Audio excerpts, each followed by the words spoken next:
মহান আল্লাহ তাআলা পবিত্র কোরআন কারীমের সূরা ইউনূসের ৫৮ নম্বর আয়াতে বলেছেন, কুল বিফাদলিল্লাহি ওয়া বিরহমাতিহি ফাবিযালিকা ফালইফরাহু।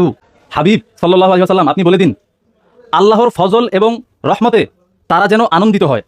তাবিঈ জুবাইর ইবনে আদি রাহমাতুল্লাহ আলাইহি সরাসরি সাহাবী ইবনে আব্বাস রাদিয়াল্লাহু তাআলা আনহু থেকে সূরা ইউনূসের ৫৮ নম্বর আয়াতের ব্যাখ্যা এনেছেন। সাহাবী ইবনে আব্বাস রাদিয়াল্লাহু তাআলা আনহু সূরা ইউনূসের ৫৮ নং আয়াতের ব্যাখ্যায় স্পষ্ট বলেছেন, আপনারা স্ক্রিনে দেখেন, ওয়া বিরহমাতিহি ফালইফরাহু ইয়ানি মুহাম্মাদান সাল্লাল্লাহু আলাইহি ওয়াসাল্লাম। আল্লাহ তাআলার রহমত মুহাম্মদ সাল্লাল্লাহু আলাইহি ওয়াসাল্লামকে পেয়ে তোমরা আনন্দ করো, তোমাদের আনন্দিত হওয়া উচিত। কুল বিফাদলিল্লাহি ওয়া বিরহমাতিহি ফাবিযালিকা ফালইফরাহু। তারা এই আয়াত দিয়ে বুঝাইতে চায় যে তোমরা আল্লাহর পক্ষ থেকে অনুগ্রহ, ফজল, নিয়ামত পেয়ে তোমরা আনন্দিত হও, আনন্দ করো। আচ্ছা, ঠিক আছে, এই আনন্দ শব্দের অর্থ তারা কি বুঝাইতে চায়? এই আনন্দ শব্দের অর্থ তারা ঈদ বুঝাইতে চায়। আনন্দ শব্দের অর্থ ঈদ, এটা তো আল্লাহ জানতেন।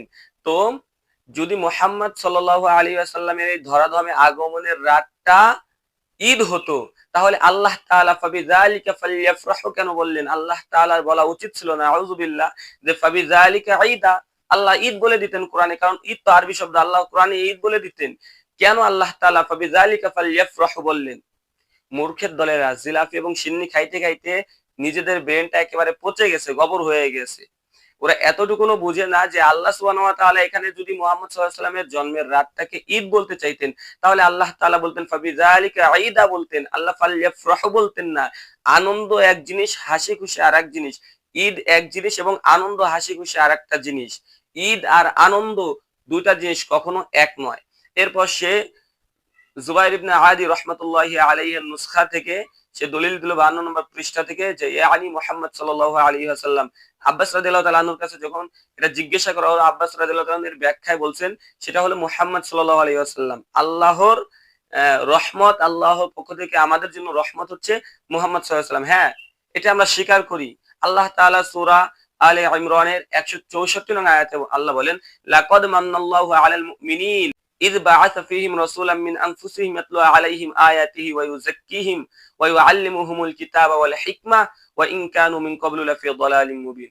অবশ্যই আল্লাহ তাআলা মুমিনদের প্রতি অনুগ্রহ করেছেন, মুমিনদের প্রতি দয়া করেছেন যে তাদের মধ্য থেকে তাদের জন্য একজন রাসূল প্রেরণ করেছেন যে তাদের কাছে আল্লাহর আয়াতসমূহ তেলাওয়াত করে এবং তাদেরকে কিতাব এবং হিকমত শিক্ষা দেয়।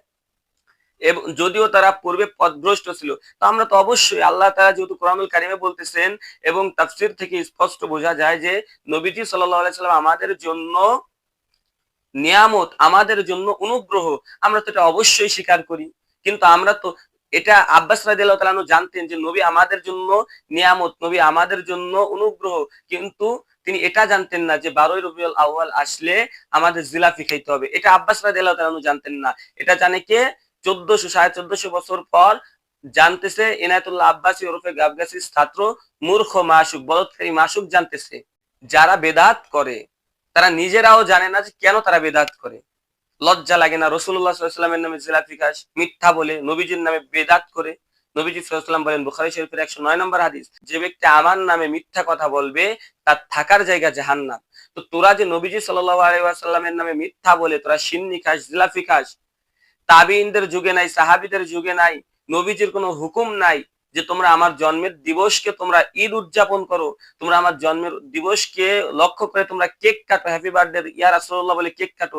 এটা রাসূলুল্লাহ সাল্লাল্লাহু আলাইহি ওয়াসাল্লামের হুকুম নাই, নির্দেশ নাই, সাহাবীদের আমল নাই, তাবিঈনদের আমল নাই। তোরা 1450 বছর পর এসে তোরা নবীজির নামে যে ভণ্ডামি করতেছিস, এটা পাইছিস কোথায়? এটা কোন কিতাবে আছে? এটা আছে তোদের জিলাপি খাওয়ার কিতাবে। এটা কোনো রাসূলুল্লাহ সাল্লাল্লাহু আলাইহি ওয়াসাল্লামের হাদিসে নাই, এটা তাবিঈনদের জীবনীতে নাই, এটা সাহাবীদের জীবনীতে নাই। আছে কোথায়? আছে তোদের জিলাপি খাওয়ার মধ্যে। আছে কোথায়? আছে তোদের সিন্নি খাওয়ার মধ্যে।